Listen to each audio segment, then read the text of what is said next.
FM वर ज्योतीने मारली एंट्री आणि मी एकटीनेच एंट्री मारलेली नाहीये. इथे रुबाबदार माणसं आली आहेत, 3 माणसं आली आहेत आणि SSS म्हणायला सुद्धा काही प्रॉब्लेम नाही, कारण सगळ्यांचं अक्षर जे आहे एस वरून स्टार्ट होत आहे. रुबाबदार माणसं जी आली आहेत, मला असं वाटतं की त्यांच्याच रुबाबात त्यांचं नाव आपण ऐकावं. कोण कोण आलंय स्टुडिओमध्ये?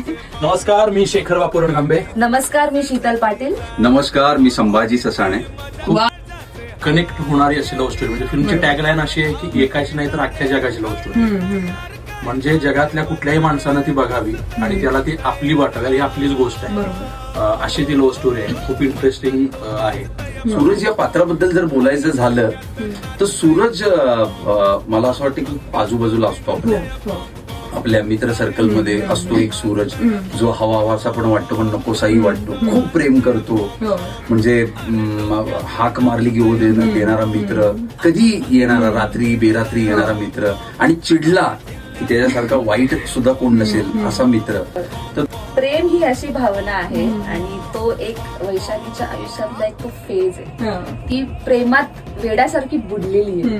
त्याच्या रुबाबाच्या प्रेमात आहे, भयंकर लेवलला, आणि तिकडे विचार जास्त करत नाही ती भावना. अप्रतिम गाणी चिनार महेश सरांनी गाणी केलेली आहेत आणि खूप सुंदर गाणी आहेत. नकाश अजित सरांनी गायलेलं आहे, जावेद अली सरांनी गायलेलं आहे, केतकी माटेगावकर यांनी गायलेलं आहे आणि सोनाली सोनवणेंनी गायलेलं आहे. तिन्ही गाणी वाचतायत आणि तिन्ही गाणी लोकांना प्रचंड आवडत आहेत. त्याचे खूप व्ह्यूज आहेत, त्याचे रील्स आता लोक करत आहेत आणि खूप भारी, खूप मजा आली ते त्या सगळ्या प्रोसेसमध्ये.